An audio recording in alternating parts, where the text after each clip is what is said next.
The aeroplane crashed in the middle of nowhere. There were no roads, no houses, and no people. There was only bush and rocks as far as the eyes could see. Only two children survived the crash. The airplane was on fire. The girl pulled her small brother away from it. "Run, Pete!" she shouted. "Quick!" They ran through the bush as fast as they could. Then they started to climb up through some rocks. Near the top, they stopped and looked down. From the rocks, they watched the fire. "Where are we?" asked Peter. The girl didn't answer. She didn't know. They were lost in the Australian desert. But she couldn't tell Peter that. 2,500 kilometers away, in the big city of Adelaide, Uncle Keith was at the airport. He looked at his watch. Keith's brother worked in America. He lived in Charleston, South Carolina, with his wife and two children. This was the children's first visit to Australia. But their aeroplane was late. It was very late. Uncle Keith waited and waited. He talked to other families. They asked about the plane, but nobody at the airport could tell them anything. Then people began to talk about an accident, about a plane crash. There were no survivors. Now it was dark, and the children were alone. They were cold, so they climbed down between some rocks. They could see nothing. They could hear nothing. They were lost, and they were afraid. "It's all right, Peter," said Mary. His sister's arms were round him. That felt better. When a boy is only 8, a big sister of 13 can be wonderful. They talked quietly, perhaps because there was no other noise, or perhaps because they were afraid. "Mary," Peter said, "I'm hungry. Have you got any chocolate?" Mary found the chocolate. She broke it in two and gave half to him.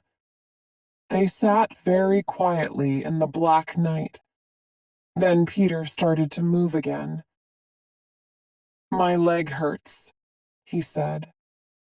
Mary looked at it. "It's all right," she said. "It'll be better in the morning." Peter was quiet again. He fell asleep with Mary's arms round him. But Mary couldn't sleep. She watched her young brother. She was sister and mother to him now. She thought about the airplane journey and the accident, and she thought about her mother and her father. But her head felt heavy. Then she was asleep too. In the dark, the animals in the bush began to move. A wombat walked round the children. He pushed them with his nose, but he wasn't dangerous. He was interested in these strange new desert animals, but he didn't want to eat them. He only ate plants. Birds and insects started to fly round in the sky. A big marsupial tiger cat came near and looked at the children. She looked for a minute or two, but these strange animals were very big. Her young babies couldn't eat them, so she walked quietly away. In the east, the sky was gray. It was the beginning of another day. Then the sun came up. It brought new colors to the bush, greens and whites and reds and yellows. Many people think that the desert is one boring color. They think there are no plants. But here in the Australian desert, there were beautiful plants in many different colors. The children slept through the wonderful early morning. A large gray bird, a kookaburra, sat in a tree above the children. He wanted food, a small animal or some insects. But on the rocks below him, he could see only two very large animals. They were different from the other desert animals. He wanted to tell every animal and bird in the desert about them. He opened his mouth and made a loud noise. It wasn't a song because the kookaburra doesn't sing. The girl opened her eyes and looked up. She was afraid, but then she saw the bird. So it was only a bird. She laughed and looked at Peter. Good. He was asleep. He couldn't hear the bird. Peter looked small and thin and very, very young. She loved him very much. When he wakes up, he'll be hungry. What can I give him? She thought. There was more chocolate, but there wasn't very much. And that was all. She got up and looked round. Down below her, she could see a small river, so water wasn't a problem. But how could they find food? What could they eat? People died without food. She looked at the kookaburra. He made another loud noise. Not me, he said. Then he flew away, up into the sky. There were other birds, big white cockatoos in the trees, and smaller birds near the river, on the rocks and in the water. They played happily. Mary felt hot, and her dress was dirty. She wanted to go down there and swim with them. She looked around her. Peter was asleep. There were no other people there in the bush with them. Nobody could see her. She undressed and went down to the river. The green water was wonderful and clean. She laughed and played. She swam under the water so the birds could see only her long hair. She was happy again. It was now warm and sunny and light. Her brother heard the sound of water and opened his eyes. Where am I? For a minute, he was lost. He wasn't in his bedroom. He wasn't in an aeroplane. Then he saw Mary in the river. Hi, Mary, he shouted. I'm coming too. He climbed down to the river quickly. He threw off his clothes and jumped off a rock into the middle of the river. Peter, what are you doing? You can't swim. She swam to him and pulled him to the rocks. There she helped him out of the water. I can swim, he said. Okay, she said, but not in the middle. Stay near the rocks. He jumped into the river again, but this time he stayed near the rocks. Mary watched him for a minute. Then she remembered. She had no clothes on.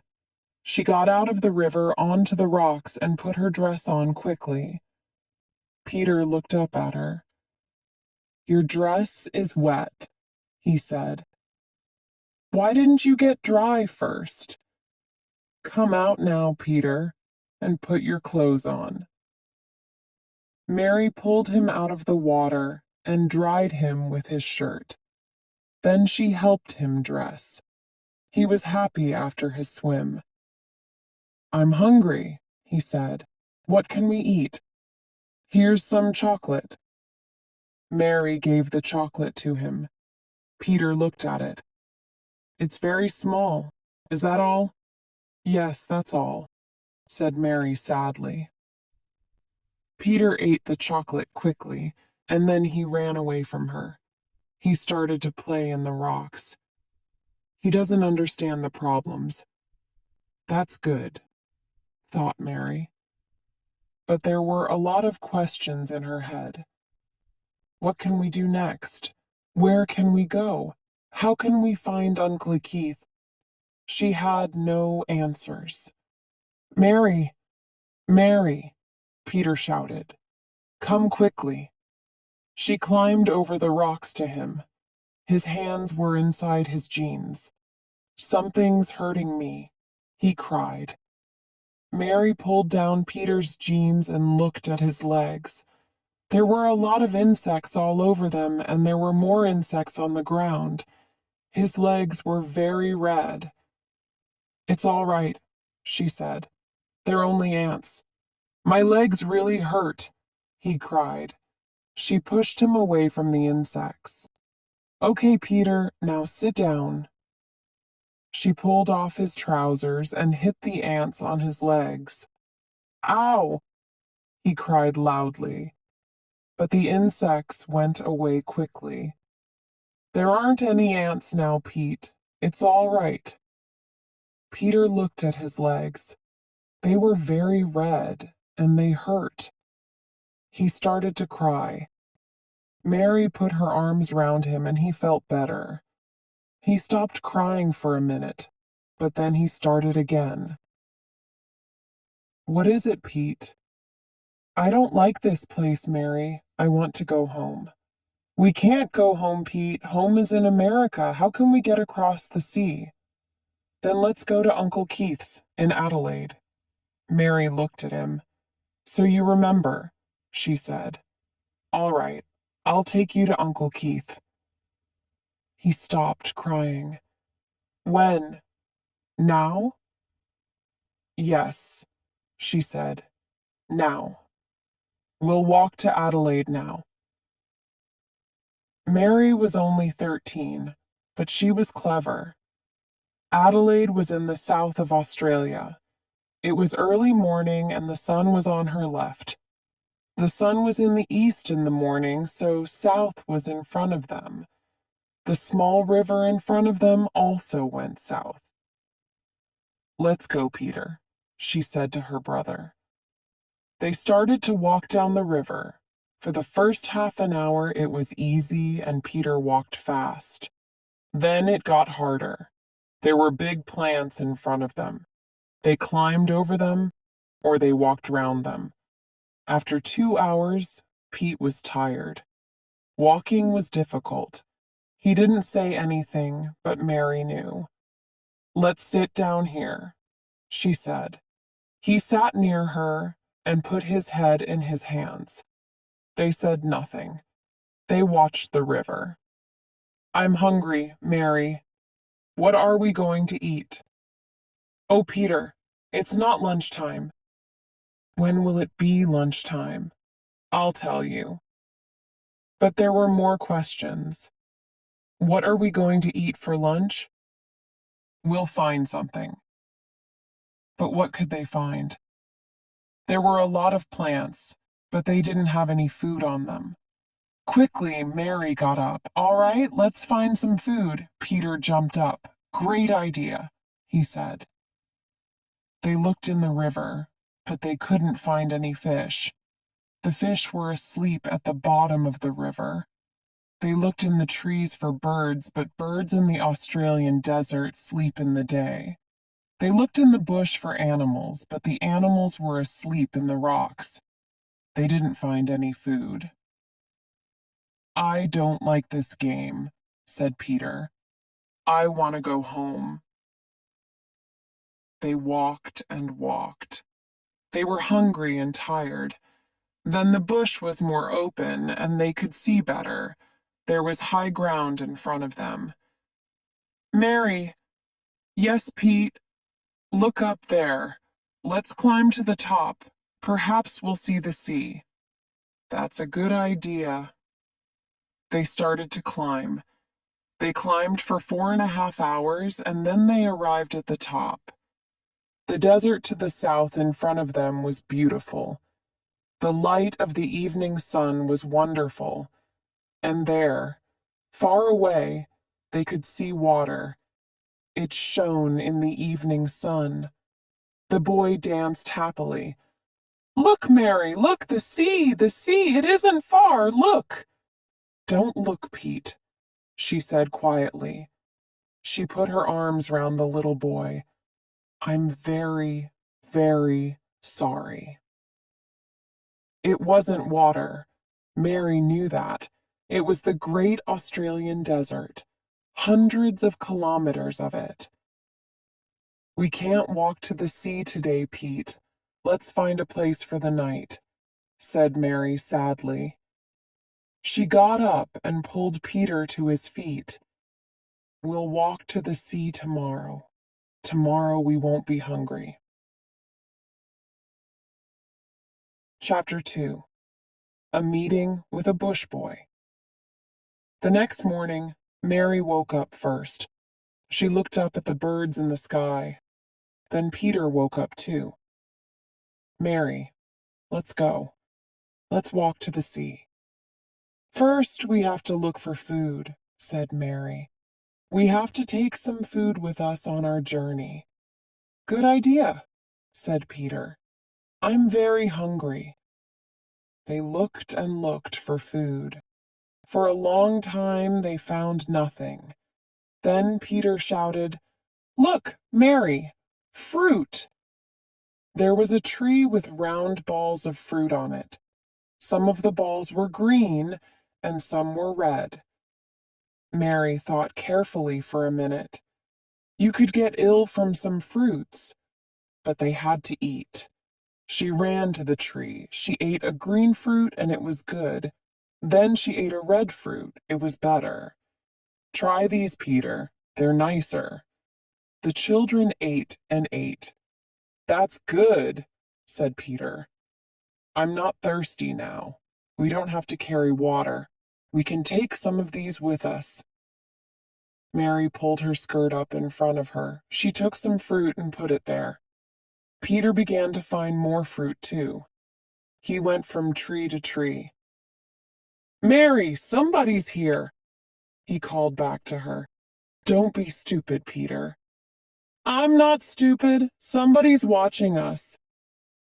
Mary turned round. Her mouth fell open, and she put her hand up to her face. There was a boy very near them, only a meter away. He was black, and he was naked. Mary started to run away, but then she looked again. The boy was young and friendly. He smiled, so perhaps he wasn't dangerous. At home in South Carolina, there were black Africans. But this boy was browner, and his hair was different. He had big blue-black eyes, and he had a baby wallaby in one hand. Peter and Mary looked at the boy for a long time, and he looked at them.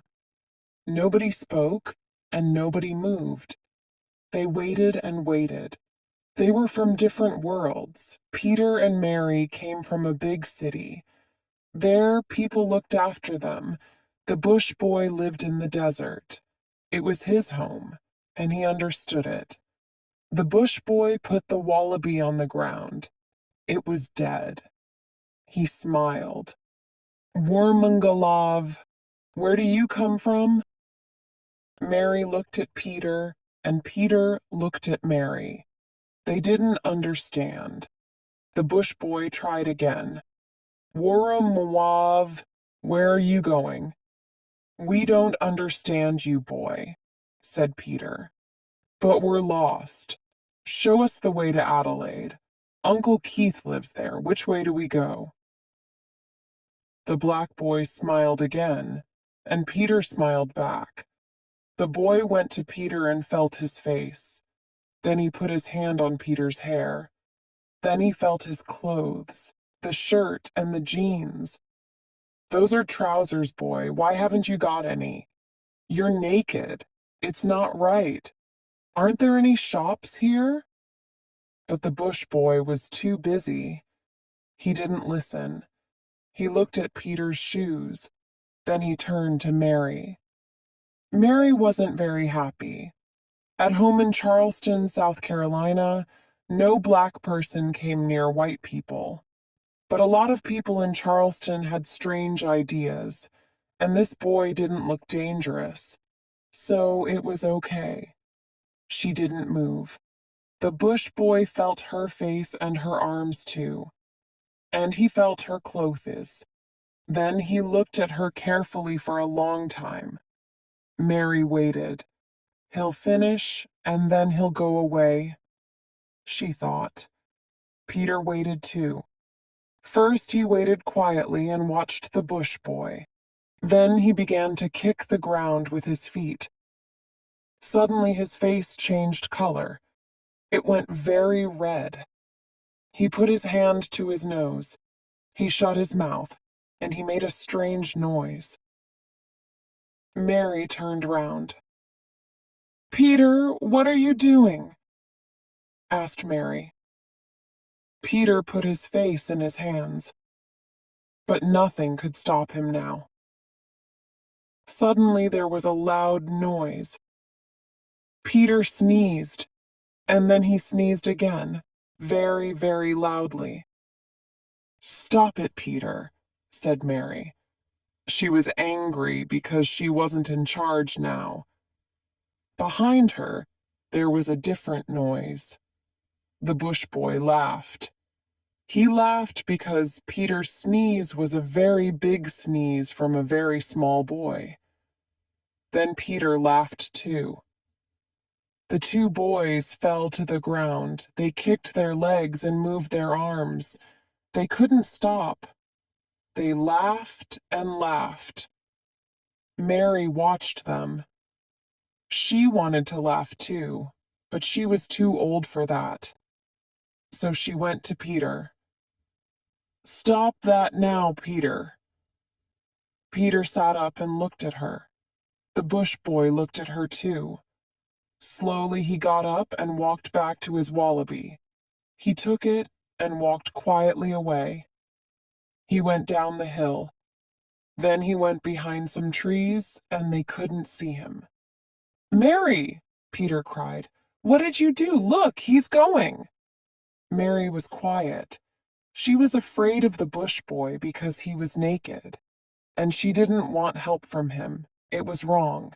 At home in South Carolina, you didn't ask a black boy for help.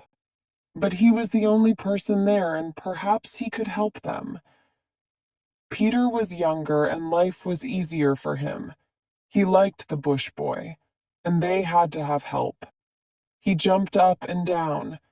"Mary, let's go after him. Let's find him." He ran quickly through the bush. "Peter, wait!" Mary called after him. But Peter didn't stop. "Hey, boy," he shouted. "We're coming too. Wait for us. Wait for us." The bush boy turned and waited. "Hey, don't leave us," said Peter. "We want food and drink. And Adelaide, where's Adelaide?" The black boy didn't understand, but he laughed. Peter tried again. "Look, boy, we're lost. We want water. Do you understand water? Waiter, waiter." He made a cup with his hands and took them up to his mouth. The bush boy understood now. He didn't laugh this time. In the bush, people were often thirsty. He made a cup with his hands too. "Arkolula," he said. "That's it, boy. You understand. Arkolula. We want Arkolula and food too." He put his hand to his face and moved his mouth. "Yimara," said the bush boy. "Yes, that's right. We want Yimara and Arkolula. But where can we find them?" The black boy turned and walked into the bush. Then he stopped and looked back. "Kurura," he said. "Let's go." The boy called out to Mary. "Kurura. That means follow me." And he ran after the bush boy. Chapter 3. Life in the Bush. The bush boy walked for about an hour, and the children followed. Then they came to some very tall trees. After the strong sun in the open bush, it was quite dark. Mary and Peter couldn't see very well, and they fell again and again. But it was quiet, and nothing moved, and it wasn't as hot as the desert. The bush boy walked quickly. Hour after hour, the bush boy walked, and Mary and Peter followed. The bush boy never got tired, but Peter did. "Wait for me, Mary. You're walking too fast." Mary stopped. All right, Pete, she said to her little brother. It'll be all right. We'll wait for you. My legs hurt. Here, Pete, take my hand. She was happy because now she was his big sister again. Peter pulled on her hand. I'm thirsty. I'm hungry. Me too, Pete. Her mouth was hot and dry. But we can't stop now. Suddenly, the trees ended, and there was the desert again. Kilometers and kilometers of desert with its hot, hot sun and no water. Kurural, said the bush boy. He left the trees and started to walk in the desert. But Mary stopped. Where's the food? Where's the water? It's too far for us. We'll never find it. She sat down under the last tree before the desert, and Peter sat down next to her. The bush boy came back. He spoke quietly in his strange language, but they understood. You have to follow me or you'll die. There's water. It's not far now. Look over there. With his hand, he showed them some rocks and a small hill. But that's a long way, said Mary. The desert was hot, but here under the trees it was nice. It was easier to stay here. And was the bush boy right? Was there realty water in those rocks in the middle of the desert? Arkulula, the bush boy said, again and again. Mary looked harder. It was dark round the bottom of the hill. Why? Were there bushes, green trees and bushes? There is water there, Pete. Trees are only as green as that when there's water. She jumped up, and the three children walked out into the desert. The sun went down before they arrived at the hill, but there was a little light and they could see the green bushes. They walked through them. Arkalula, said the bush boy and smiled. Mary and Peter were excited. They could hear water. It was very near. Peter wasn't tired now, and he ran in front of them. It's water, Mary, water, he shouted. Arkulula, said the bush boy again. Peter was on the ground with his head in beautiful, clean water. Mary sat down on the ground next to him, and the two white children drank. They drank and drank. The water was good, but it was warm. The bush boy sat next to Mary. With his hands, he took water from the bottom of the river. Mary did the same. Now the water was colder and better. The bush boy drank only a little. Then he stood up. He climbed up the hill and sat on a rock. He was interested in the children. He watched them carefully. They were strange. They didn't know the desert. They didn't know anything. Where were they from? Why were they here? They couldn't live alone in the desert. I have to help them, he thought. The small boy stopped drinking and climbed up to the bush boy. The rocks were big, and it was difficult for him. The bush boy put out his hand and helped him up. Peter sat down and looked at the wallaby. He felt it with his hands. Eat? He asked. Yamara? The bush boy smiled and got up. He climbed down from the rocks. He looked at different rocks and stopped in front of a big flat piece. Then he found some wood. Peter watched, but he didn't understand. Lorana, said the bush boy.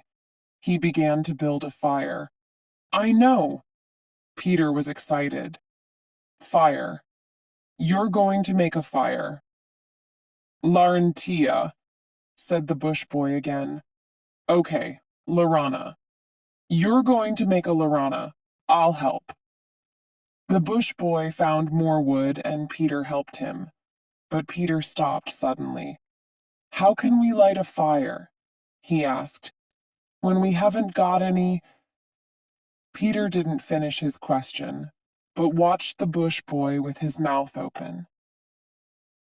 Australian trees have very dry wood, and Aboriginals can make fire in the old way. The bush boy sat by the flat rock.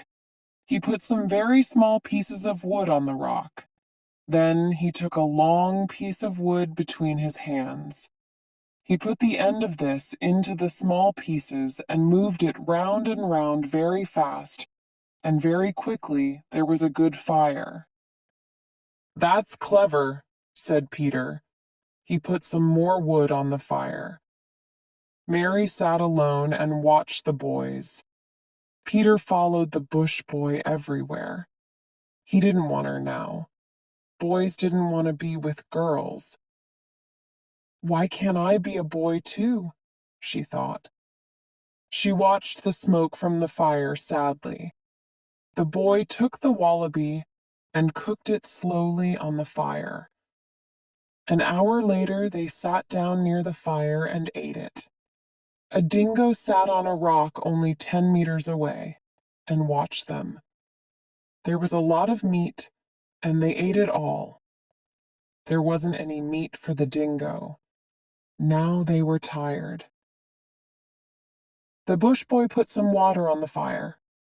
Then the 3 children slept. Mary woke up first, before the sun was up. She watched the ski. What was up there? Another life?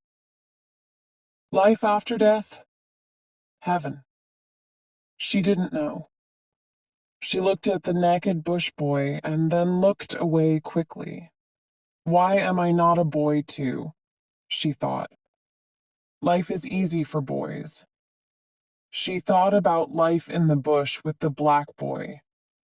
He knew the desert and he could survive. That was good.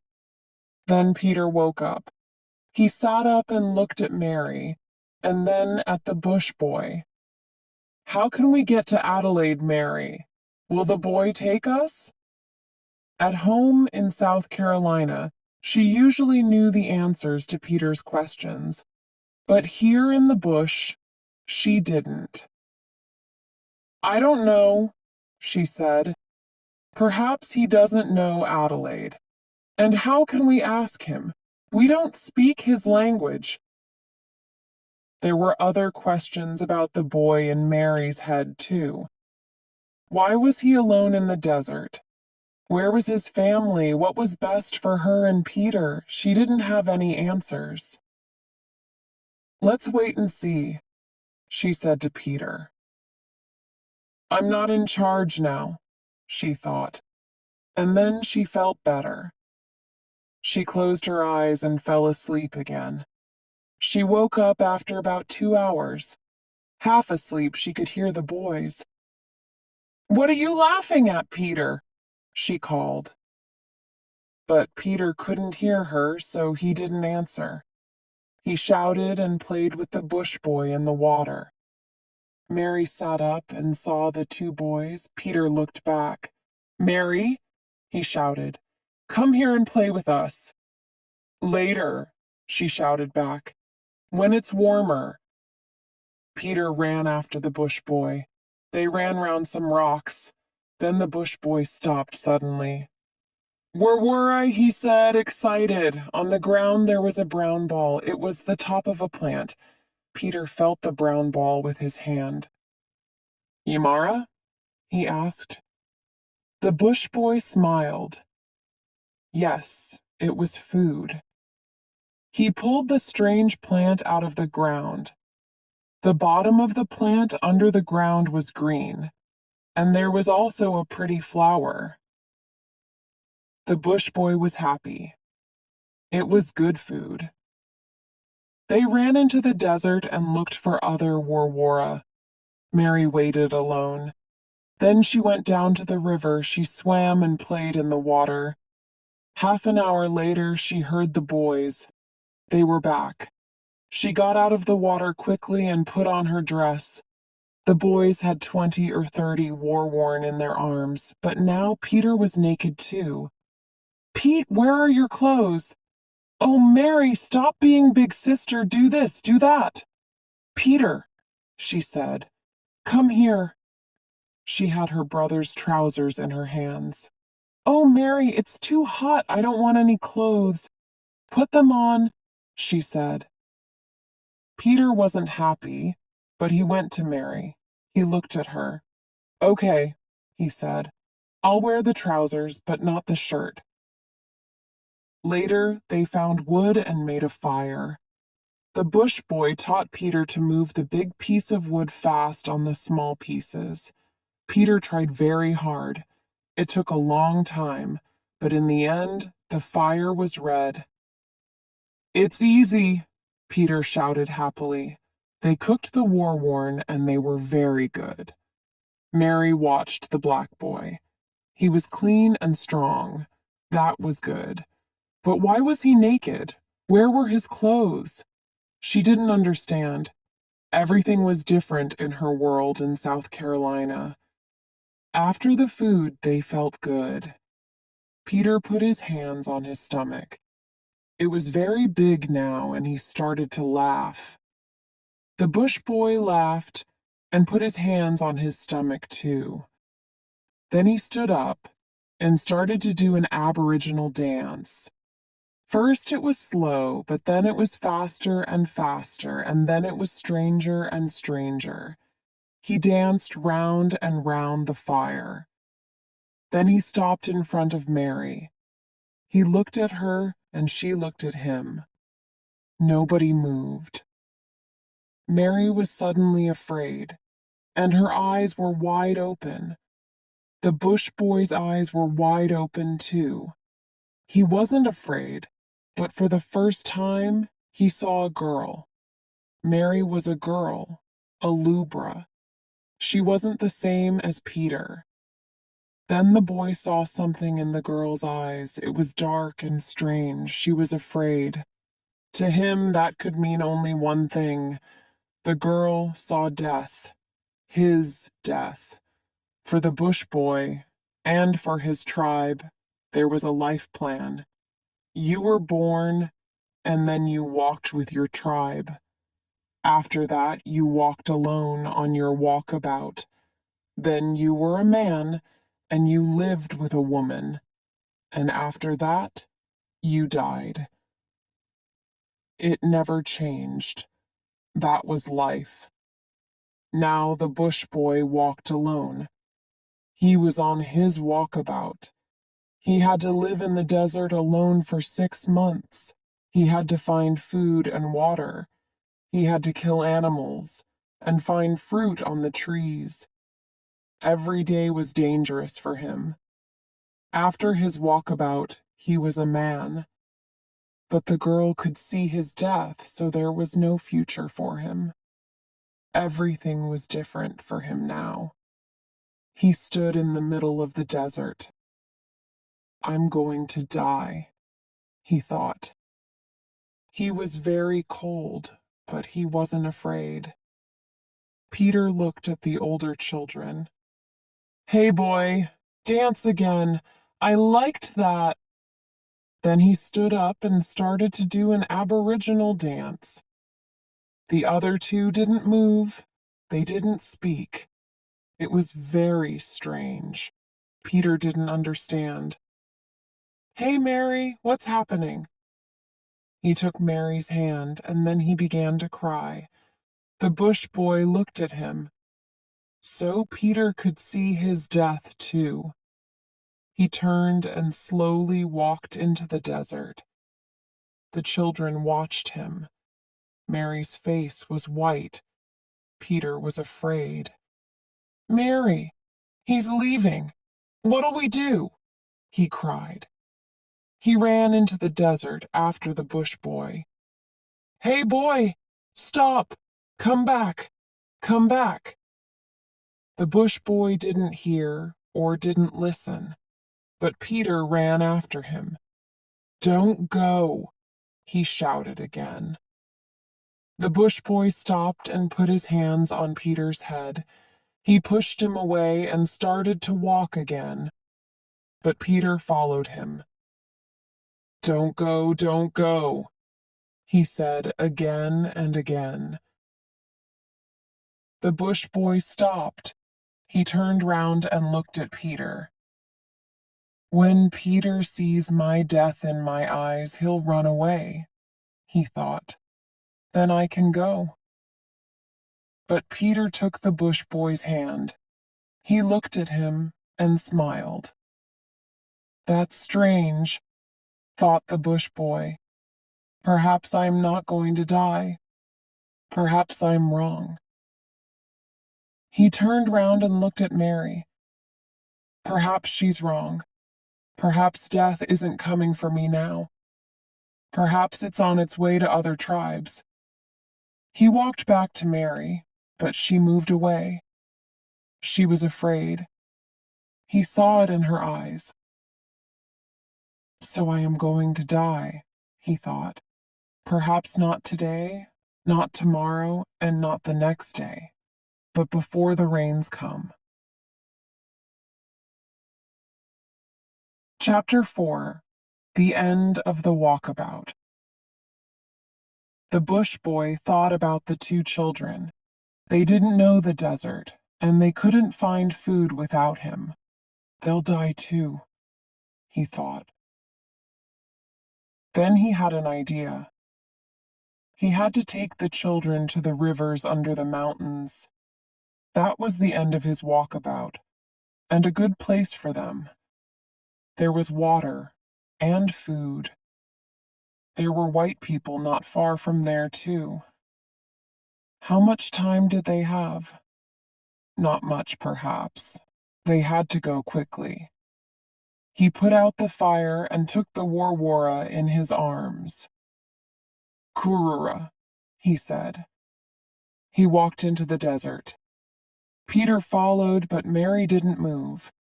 Then she got up. "Where's he going? I hope he knows," she thought, and she started to follow too.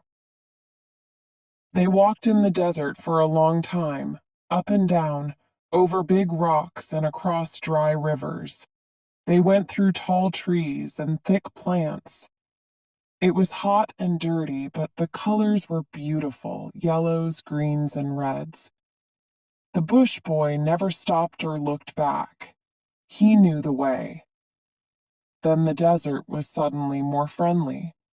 The trees were taller, and there were a lot of birds and a river. It was midday, and the sun was very hot. The boys drank water from the river with their hands. They put their heads in the water. Mary drank too, but she didn't go near the bush boy. When he looked at her, she looked away. "What's wrong, Mary?" asked Peter. "Why are you afraid?" Mary didn't move, and she didn't say anything. Peter didn't understand, but Mary was strange sometimes. Girls were often strange. He went to the bush boy and sat next to him. They ate the one vora. Peter gave some to Mary, and she ate them too. "What's wrong, Mary?" It was very hot, so they stayed under the trees near the water for 3 hours. Then the bush boy got up and started to walk again. He usually walked 45 kilometers in a day, but Peter got tired quickly, so they only walked 25.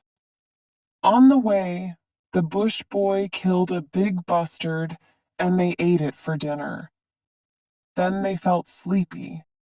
That night it was cold, but the rocks stayed warm from the sun. So each child found a big flat rock, but Mary couldn't sleep. "Peter." "Yes?"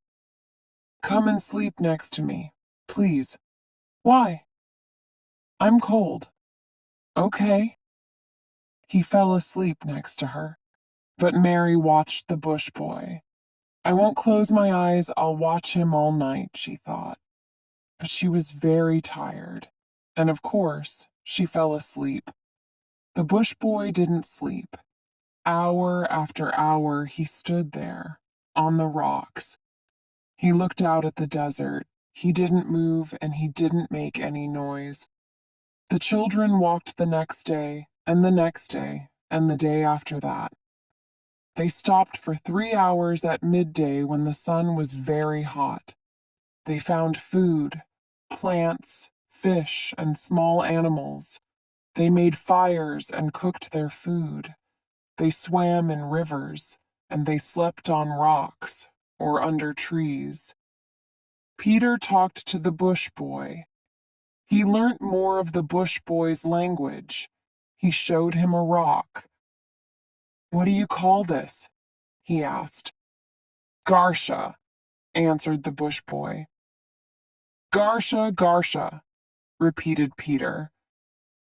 On the fourth day, it was very dry, and they didn't find any water. Peter walked slowly. He didn't feel very well. Then he sneezed. The bush boy began to laugh again. He remembered Peter's first sneeze. Peter sneezed again. "You've got a cold, Peter," said Mary. "I know," said Peter through his nose. He sneezed again. He sneezed all day, and his nose was red. Aboriginals never sneezed and never caught colds. The bush boy didn't understand. "What's he doing? What's wrong with him?" asked the bush boy. But of course Mary and Peter didn't understand the question. That evening, Peter didn't help with the fire. He was too tired and too ill. Mary put her arms round him, and in a minute he was asleep. The bush boy cooked food for the two of them. Then he put out the fire. He was happier. The two children walked well, and it was not far now. He found a place to sleep, but suddenly he sneezed. He put his hand to his face. It felt hot. That was very strange. Perhaps he was ill too. In the morning, Peter felt better.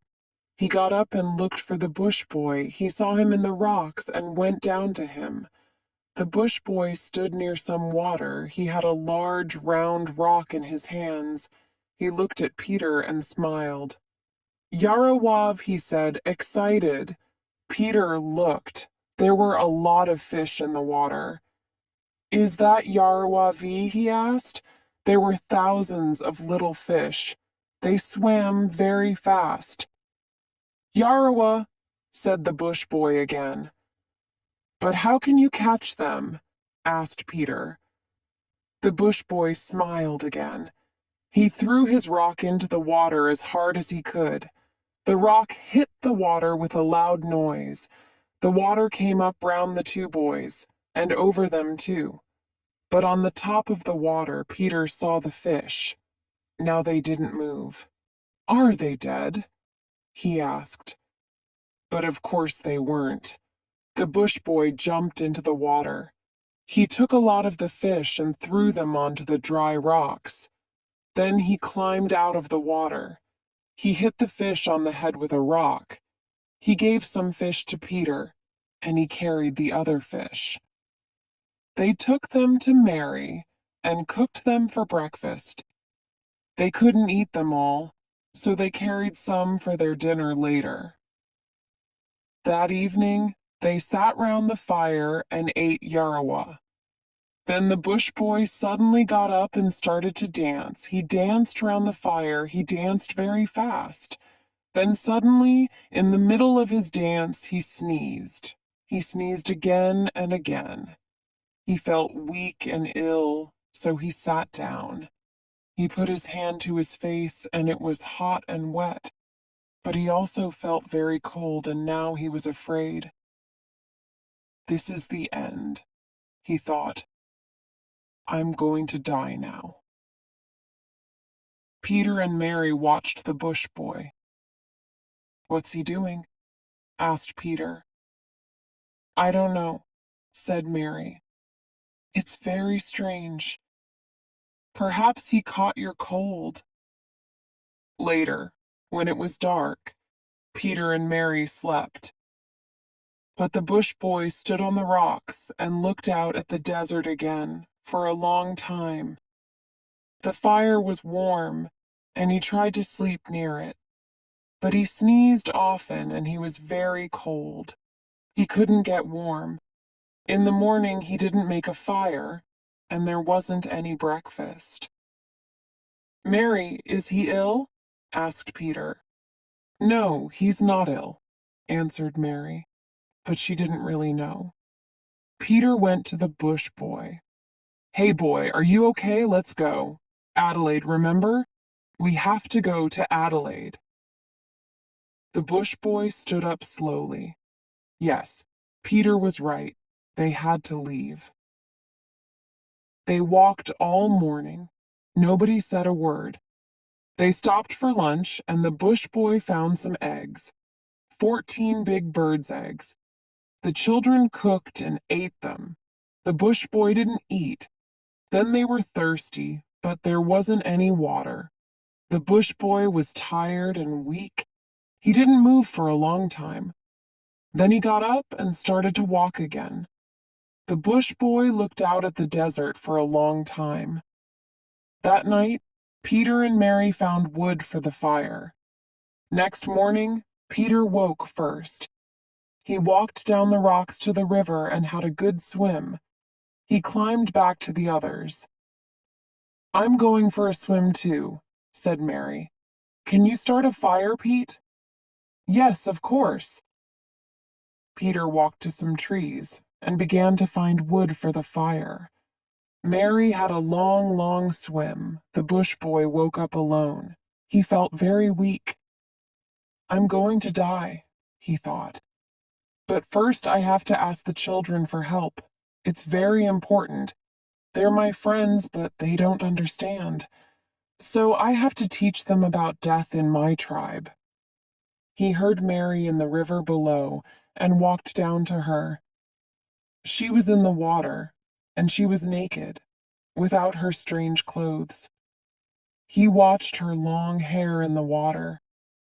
It was very beautiful. Suddenly Mary looked up and saw him. She was very afraid. She moved away, and she found a small rock. I can throw this at him, she thought. Go away, she shouted. The bush boy didn't understand, and he came nearer. Stay there. Don't come nearer. He saw hate in her eyes. She's not a friend, he thought. I can't talk to her. She won't help me, and the boy won't understand. He's too young, so I'll have to die alone.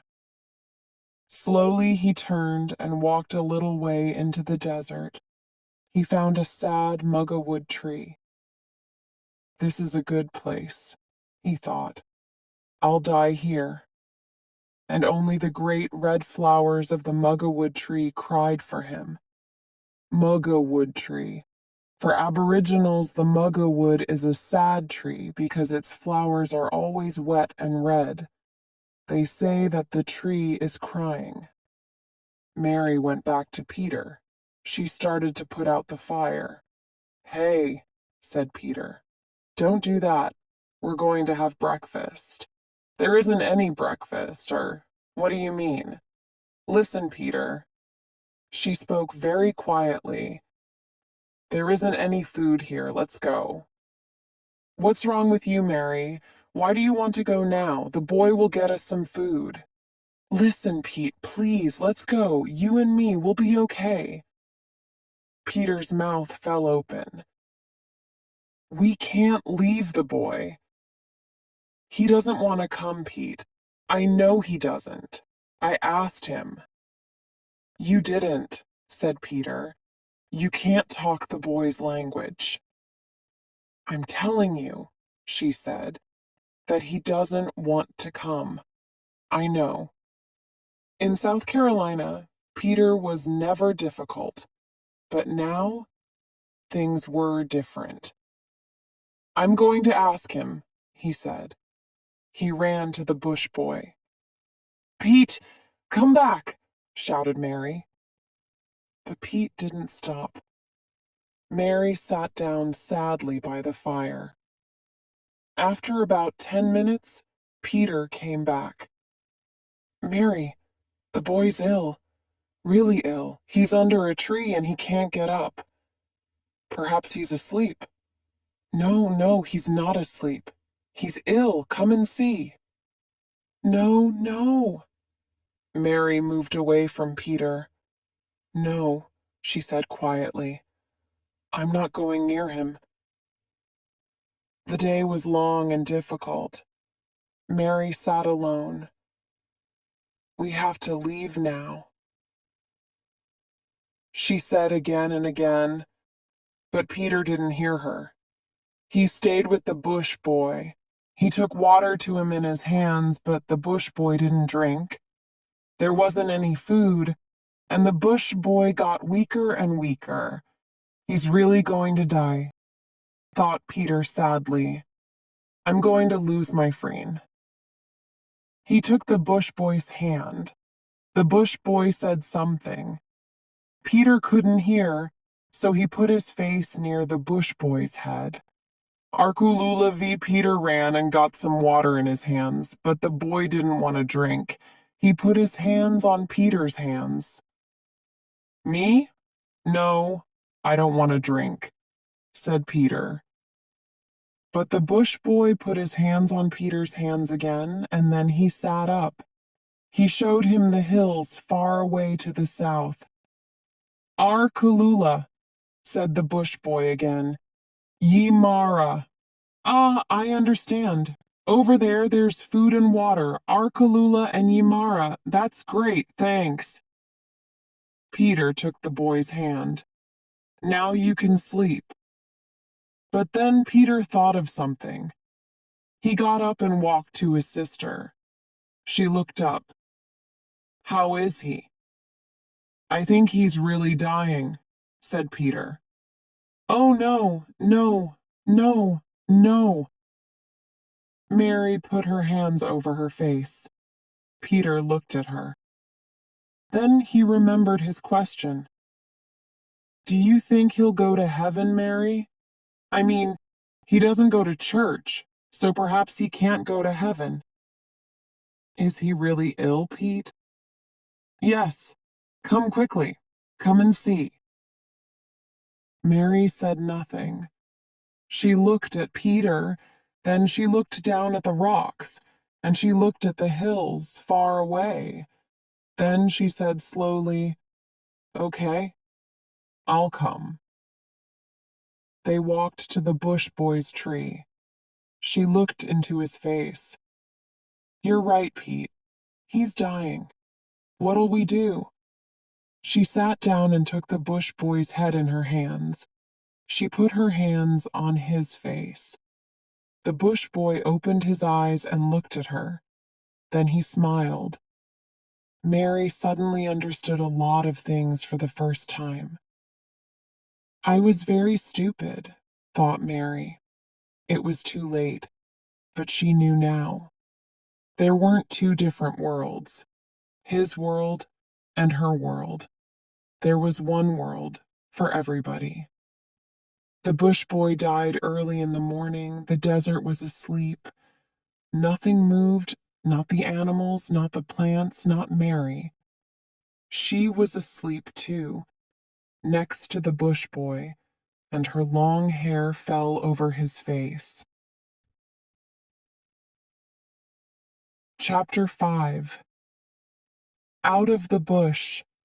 Mary and Peter made a bed on the ground for the dead boy. They put wood and rocks over him. Pete put some of the red flowers from the muggawood tree on the top. When a person died in South Carolina, everybody went to church. There was no church here, but they stayed quietly with the dead boy for a short time. They sat near him, but they said nothing. Then Peter stood up. He was in charge now. Let's go, he said. Kururev, where to? Over the mountains. Is that the right way, Pete? Mary asked. Yes, the boy told me. Over the mountains there's food and water. All right, she said. Let's go. They started to walk. They walked carefully, and they found food and water. The Bush Boys' lessons helped them. They knew the desert now. That night they stopped and built a fire. They sat and talked sadly about the Bush Boy. Do you think he's in heaven, Mary? Yes, yes, he's up there. I think he's watching us. We all live in the same world, Pete. When we die, there's only one place for all of us. Pete smiled. He looked up at the sky for a long time. Next morning, the children left early. They were in the hills now. They climbed and climbed. When they were at the top of one hill, there was always another hill behind it. The journey was difficult, and they didn't find much food. When they found water, it was often very dirty. But the desert was their home now. They too could survive there. South Carolina was far, far away. Is this the right way? Asked Mary again. Yes, yes, said Peter. The boy told me. Over the hills. But there were always more hills. That night, they slept in the rocks, but they had no food. Then the next day, after 3 hours, they came to the last hill. They were at the top. Look, Mary, Yamara and Arkalula V, said Peter excitedly. The boy was right. At the bottom of the hill, everything was green. There was food and water below.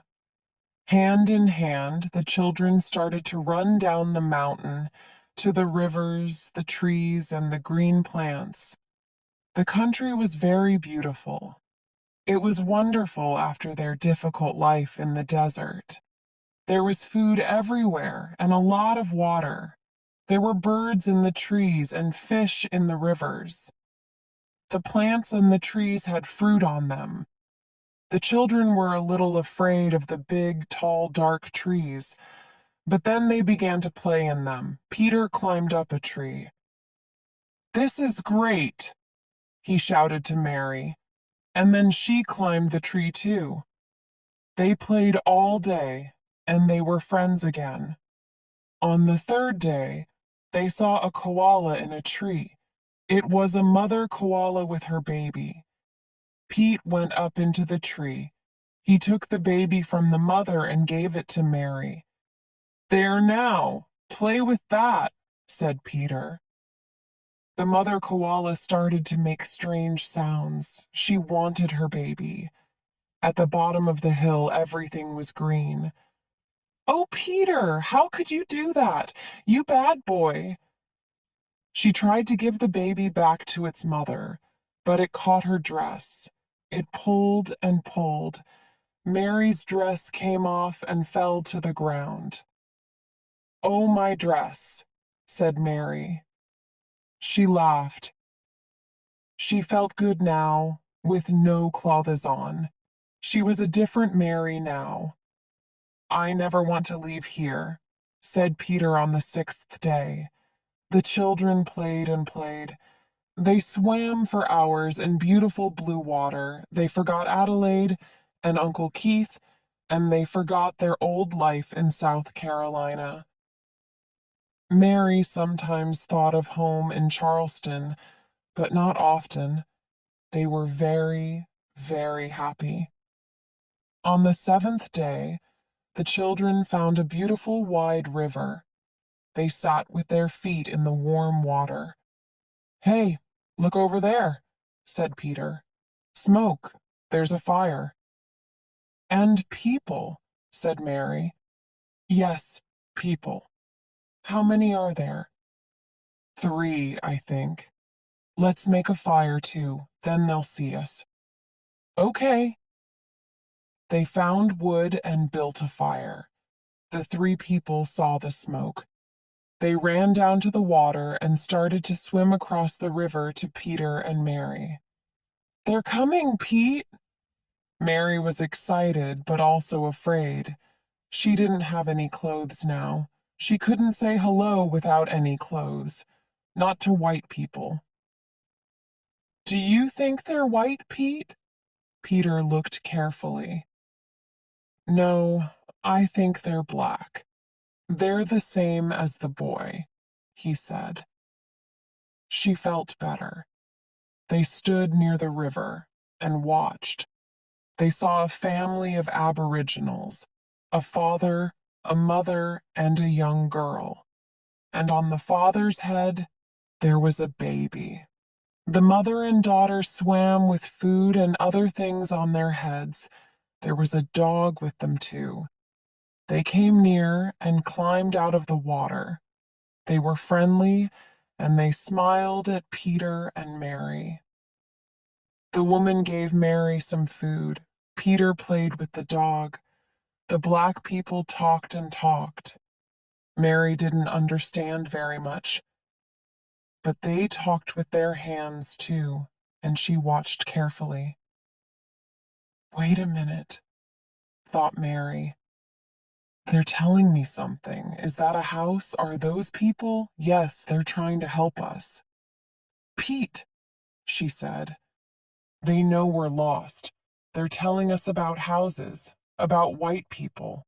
They live over there. But where? Oh, where? Then the black man made a map on the ground. He showed her a mountain, a road, and a house. He showed her a place for the night. They could sleep there. And he showed her food and water. It was 2 days' journey. Mary looked at the map and laughed. What's funny? Asked Peter. She showed him the map. Look at this map. Why do we use language? She said. A little later, the family started to walk to the river. I think they want to go now, Pete, she said. Peter went to the black man and put out his hand. Goodbye, he said. The black man smiled and put out his hand too. Mary also said goodbye, and the family started to swim back across the river. Mary and Peter sat near the river and watched them. Then Peter stood up. He was ready for the journey home. Are you coming, Mary? He asked. Mary looked round her. Oh, Pete! I'll always remember this. What's wrong now, Mary? Mary started to cry. It's really, really beautiful here. I know, said Peter. I'll always remember this. He looked round at everything, too. Then he turned to Mary.